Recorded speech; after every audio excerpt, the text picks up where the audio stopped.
प्राथमिक और उच्च प्राथमिक विद्यालयों में जो पंजिकाएं प्रयुक्त होगी उनसे संबंधित जो भी प्रश्न हैं आपके, वो इस वीडियो में उनके उत्तर मिलने वाले हैं। जो भी प्रश्न हैं, यदि फिर भी कोई प्रश्न आपके यदि रह जाता है तो, लेकिन पहले आपकी ये शर्त होगी कि वीडियो आपको पूरा ज़रूर देखना पड़ेगा, क्योंकि उसमें आगे पीछे कहीं भी प्रश्नों के उत्तर दिए गए हैं। तो क्रम से जब आप देखेंगे तो सभी उत्तर आप प्राप्त कर लेंगे। यदि फिर भी कोई प्रश्न रह जाता है तो आप हमें कमेंट कर सकते हैं, जैसे कि पंजिकाओं की संख्या कितनी है और ये पंजिकाएँ कहाँ से मिलेंगी, इसके लिए व्यय कहाँ से करना होगा, किस प्रकार से करना होगा, पंजिकाओं में क्या अंकित करना है, पुरानी पंजिकाओं का क्या होगा, ये सभी जानकारियाँ आपको इस वीडियो में मिलने वाली हैं। तो शुरू करते हैं इस वीडियो को। हेलो साथियों, नमस्कार। आप देख रहे हैं डेली गुरु यूट्यूब चैनल, और हम लोग इसमें आज जो मुख्य रूप से पंजिकाएँ हैं जिनका प्रयोग हमें परिषदीय पे विद्यालयों में करना है, वो कौन कौन सी महत्वपूर्ण पंजिकाएं हैं, इसके लिए एक शासनादेश जारी किया गया है। और इस शासनादेश के साथ साथ उनके पीडीएफ्स भी हमारे पास है, उनको भी हम लोग इसमें देखने वाले हैं। और साथ ही आप हमारे यदि टेलीग्राम और व्हाट्सएप ग्रुप को ज्वाइन करते हैं तो वहाँ पर आपको ये सभी पीडीएफ में प्राप्त हो जाएंगे। तो देखते हैं क्या आदेश और कौन कौन से इसमें जो कार्य हैं, कौन कौन सी पंजिकाएँ हैं, उनको कैसे भरना है, क्या करना है, वो सब कुछ डिटेल दिया गया है। तो दिनांक 14 अगस्त 2021 के माध्यम से टाइम एंड मोशन स्टडी के आधार पर विद्यालय स्तर पर 13 पंजिकाओं का व्यवहारित एवं अद्यतन किया जाना है। विद्यालय स्तर पर रखी जाने वाली पंजिकाओं का विवरण निम्नवत है। तो कौन कौन सी पंजिकाएँ, थोड़ा स्पीड में जल्दी से देख लेते हैं। सबसे पहली है हमारी शिक्षक डायरी, कार्मिक उपस्थिति पंजिका, प्रवेश पंजिका, विद्यार्थी उपस्थिति पंजिका, एमडीएम पंजिका, निःशुल्क सामग्री वितरण पंजिका, स्टॉक पंजिका, आय व्यय एवं चेक इशू पंजिका, बैठक पंजिका, निरीक्षण पंजिका, पत्र व्यवहार पंजिका, बाल गणना पंजिका, पुस्तकालय एवं खेलकूद पंजिका। तो इस प्रकार से ये 13 पंजिकाएँ हैं जिन्हें अमल में लिया जाना है। और इन 13 जो पंजिकाएँ हैं इनकी पीडीएफ्स भी मेरे पास है। इसके साथ ही ये शासनादेश भी है, इसको ओपन कर लेते हैं। शासनादेश को इसमें क्या दिया गया है उसको हम लोग देखते हैं।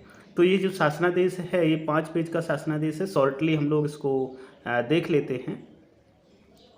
तो इसमें लिखा हुआ है, इस जो विषय है इसका वो साफ साफ है, क्लियर है कि विद्यालय स्तर पर आवश्यक पंजिकाओं के रखरखाव एवं अद्यतन करने के संबंध में ये शासनादेश 31 मार्च 2021 को जारी किया गया है। और ये जो आदेश है वो महानिदेशक स्कूल शिक्षा एवं राज्य परियोजना निदेशक कार्यालय से जारी किया गया है। अब इसमें जो मुख्य रूप से सबसे पहला जो पॉइंट आता है वो है शिक्षक डायरी। तो शिक्षक डायरी जो पहली पंजिका हमारी होगी उसमें क्या करना है, शिक्षकों द्वारा साप्ताहिक शिक्षण योजना बनाने और तद अनुसार शिक्षण अधिगम कार्य संचालित करने के उद्देश्य से शिक्षक डायरी विकसित की गई है। दूसरा है, इस पंजिका में शिक्षक द्वारा साप्ताहिक शिक्षण योजना निर्मित कर अंकित की जाएगी तथा तदनुसार ही शिक्षण अधिगम प्रक्रिया को क्रियान्वित किया जाएगा। प्रधानाध्यापक द्वारा शिक्षक डायरी की नियमित समीक्षा की जाएगी तथा शिक्षक को इसके सही उपयोग के लिए अपेक्षित सहयोग भी प्रदान किया जाएगा। उसके बाद में है, एसआरजी और एआरपी सदस्यों द्वारा विद्यालय भ्रमण के दौरान शिक्षक डायरी में अंकित विभिन्न मानकों के संबंध में चर्चा परिचर्चा की जाएगी। गुणवत्तापूर्ण शिक्षण अधिगम प्रक्रिया को सुनिश्चित करने के लिए शिक्षकों को अपेक्षित सहयोग एवं मार्गदर्शन प्रदान किया जाएगा। इसके बाद में दूसरी जो पंजिका होगी वो होगी कार्मिक की उपस्थिति पंजिका। जो अध्यापक हैं या कोई कर्मी है विद्यालय में, उनकी जो उपस्थिति पंजिका होगी, जिसे उपस्थिति रजिस्टर भी कहते हैं, वो। तो इसमें क्या है, विद्यालय में कार्यरत अध्यापकों, शिक्षा मित्र अनुदेशकों एवं रसोइयों की उपस्थिति अंकित करने हेतु समेकित कार्मिक पंजिका का प्रावधान किया गया है, जिसमें उनसे संबंधित मुख्य जानकारियों को यथास्थान अंकित किया जाएगा। जैसे कि EHRMS कोड जो शिक्षकों का होता है, शैक्षिक योग्यता कितनी है, और कार्मिक की फोटो, आधार संख्या, पैन नंबर आदि का विवरण इसमें दर्ज किया जाएगा।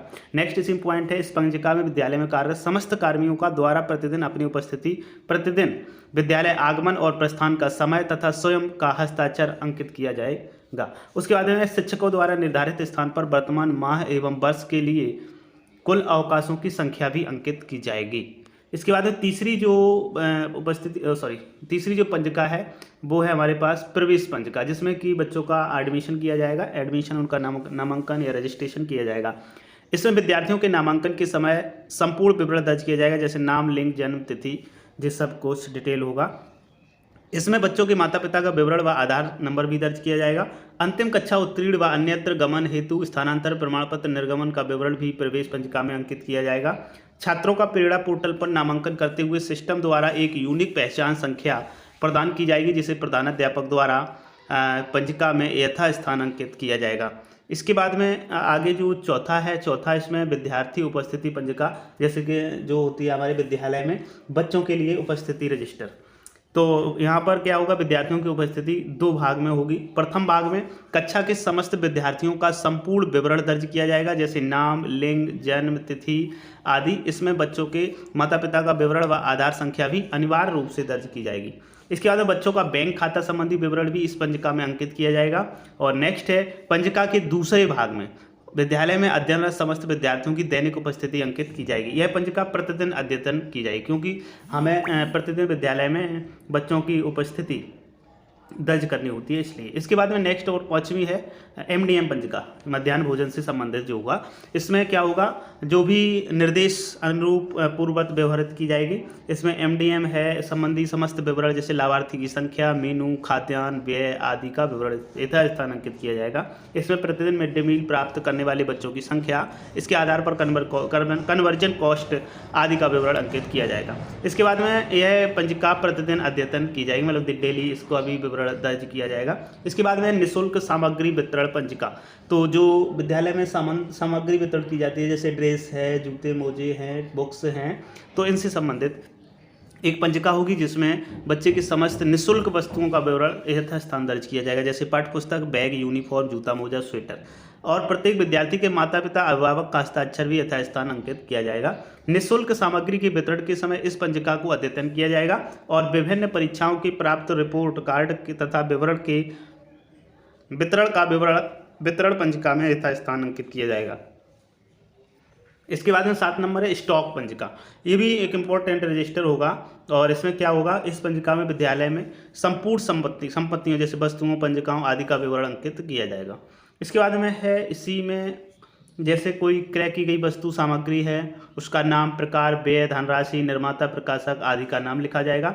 निकासी की गई सामग्री का विवरण भी इस पंजिका में अंकित किया जाएगा।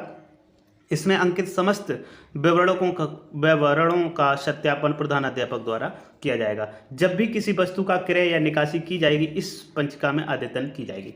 उसके बाद में 8वां जो रजिस्टर है, वो आय व्यय एवं चेक इशू रजिस्टर होगा, जिसमें आय व्यय से संबंधित कौन सी चीज़ आय आना जाना से विवरण दर्ज किया जाएगा। और इसमें लिखा है, ये पंजिका विभिन्न स्रोतों से प्राप्त आय और व्यय का विवरण अंकित किया जाएगा। इस पंजिका में आपके 3 भाग होंगे। सबसे पहले MDM, मतलब MDM का क्या आया, कितना खर्च हुआ, वो विवरण होगा। SMC का होगा, कितना पैसा आया, कितना गया। और तीसरा अन्न का होगा। इसके बाद में MDM, SMC तथा अन्य मदों से संबंधित आय व्यय का विवरण पंजिका के संबंधित भाग में अंकित किया जाएगा। प्राप्त धनराशि विवरण वाले भाग में प्राप्त धनराशि का विवरण, बैंक विवरण, प्रेषणकर्ता तथा मद का नाम लिखा जाएगा। व्यय धनराशि विवरण वाले भाग में व्यय धनराशि, चेक संख्या, कार्यदायी संस्था का नाम, व्ययकर्ता का नाम, हस्ताक्षर अंकित किए जाएंगे। और प्रधानाध्यापक द्वारा भी इस स्थान पंजिका में हस्ताक्षर किए जाएंगे। उसके बाद में बात की जाएगी बैठक पंजिका की। तो जो बैठक रजिस्टर होगा, इस पंजिका में क्या होगा कि विद्यालय में कोई संबंधित बैठक की गई, समिति का आयोजन किया गया, प्रबंध समिति का, अध्यापक अभिभावक संघ का, महासमूह की बैठक, एजेंडा, कार्यव्रत और उपस्थित सदस्यों के हस्ताक्षर अंकित किए जाएंगे। इसके लिए जो अतिरिक्त मीना मंच का गठन है, बाल संसद का गठन है, रसोईया चयन है आदि कार्रवाई भी इसी रजिस्टर पर दर्ज की जाएगी। और विद्यालयों में आहूत बैठकों के दौरान इस पंजिका को अद्यतन किया जाएगा। इसके बाद में 10वां रजिस्टर हमारा आता है निरीक्षण पंजिका। तो निरीक्षण पंजिका क्या है, यह पंजिका मुख्यतः प्रशासनिक अधिकारियों, टास्क फोर्स के सदस्यों, विभागीय अधिकारियों के निरीक्षण के समय इसका प्रयोग किया जाएगा। इस पंजिका में जो निरीक्षण वाले दिन कुल उपस्थित विद्यार्थियों की संख्या, अध्यापकों की संख्या अंकित की जाएगी। इसके साथ साथ निरीक्षणकर्ता मध्याह्न भोजन की गुणवत्ता और विद्यालय के शैक्षिक व भौतिक परिवेश के साथ संबंधित टिप्पणी भी दर्ज करेंगे। इसके बाद में नेक्स्ट 11 नंबर आता है पत्र व्यवहार पंजिका। इस पंजिका में विद्यालय में संबंधित निर्गत तथा आगम पत्रों का विवरण अंकित किया जाएगा। इसमें पत्र का सारांश, पत्र संख्या में भी लिखा जाएगा। साथ ही पत्र प्रेषण हेतु टिकट, व्यय रजिस्टर्ड, स्पीड पोस्ट का मूल्य भी अंकित किया जाएगा। इस पंजिका को नियमित रूप से अद्यतन किया जाएगा। तो इसके बाद में चलते हैं 12 नंबर की ओर। और 12 नंबर जो रजिस्टर है वो है बाल गणना रजिस्टर। तो इस पंजिका में विद्यालय में सेवित क्षेत्र के 3 से 18 वर्ष के जो बच्चे होंगे, वो इसका उद्देश्य यह है कि विद्यालय के पास सेवित क्षेत्र के समस्त बच्चों की जानकारी संकलित हो सके, ताकि गैर नामांकित बच्चों का विद्यालय में नामांकन एवं अध्ययन सुनिश्चित किया जा सके। इसके बाद में विद्यालय एवं खेलकूद पंजिका की बात की गई है। तो इस पंजिका के 2 भाग हैं, पुस्तक आवंटन का विवरण एवं खेलकूद सामग्री का विवरण। नेक्स्ट है, इस पंजिका में पुस्तकालय वाले भाग में पुस्तकों के इशू एवं उनके वापसी का विवरण भी दर्ज किया जाएगा। इसके बाद में पुस्तक में कोई भी निर्गमन तिथि है, प्राप्तकर्ता के हस्ताक्षर है तथा पुस्तक की वापसी की तिथि और प्रभावी के हस्ताक्षर भी किए जाएंगे। तो इसके बाद में खेलकूद सामग्री वाले भाग में खेलकूद सामग्री का नाम, निर्गमन तिथि, प्राप्तकर्ता के हस्ताक्षर आदि विवरण यथास्थान अंकित किया जाएगा। इस पंजिका को नियमित तौर पर अद्यतन किया जाएगा। तो इस प्रकार से ये जो पंजिकाएं 13 हैं जिनका विवरण हम लोगों ने देखा, किस प्रकार से आप भरेंगे इन विवरण को बहुत ही ध्यान से रखना है, भरना है और समझना भी है। अब इसके बाद में नीचे कुछ उक्त पंजिकाओं के उपयोग हेतु रख रखाव के संबंध में कुछ दिशा निर्देश हैं। जैसे कि जो पंजिकाएं दी गई हैं वो 2021-22 से प्रयोग में लाई जाएंगी। पंजिकाओं के जो व्यय विद्यालयों को प्रेषित कंपोजिट ग्रांट से किया जाएगा। तो समझ रहे हो, ये जो खरीदने हैं कंपोजिट ग्रांट से खरीदने हैं। शिक्षक डायरी शिक्षकों के पास रहेगी। अन्य समस्त पंजिकाएं प्रधानाध्यापक कक्ष में सुव्यवस्थित सुरक्षित रखी जाएंगी। इसके बाद नेक्स्ट है कि कोई विद्यालय के रिपोर्ट कार्ड ऑनलाइन उपलब्ध होने के कारण पृथक पत्रावली में प्रिंट रूप से संरक्षित रखे जाएंगे और समस्त पंजिकाओं का रख रखाव एवं उनके अद्यतन किया जाना आवश्यक है। राज्य परियोजना कार्यालय द्वारा निर्देशित प्रारूप पर ही पंजिकाएं व्यवहारित की जाएंगी। और इसके बाद में है आपका राज्य एवं जनपद स्तर पर अधिकारियों के विद्यालय भ्रमण के दौरान उक्त समस्त पंजिकाएं विद्यालय में अवलोकनार्थ उपलब्ध कराई जाएं। उक्त पंजिकाओं के अतिरिक्त विद्यालयों में अन्य कोई पंजिका उपयोग में नहीं लाई जाएगी तथा पूर्व की शेष पंजिकाएं अभिलेख के रूप में संरक्षित की जाएंगी। उक्त इंगित पंजिकाओं में से प्रवेश पंजिका का विवरण, एमडीएम पंजिका, निरीक्षण पंजिका के ऑनलाइन विकल्प प्रेरणा पोर्टल पर उपलब्ध रहेंगे, जिससे समय समय पर यथावश्यकता अनुसार अद्यतन किया जाएगा। प्रेरणा पोर्टल के विभिन्न मॉड्यूल्स में इन पंजिकाओं में अंकित विवरण भी प्रमाणित माने जाएंगे।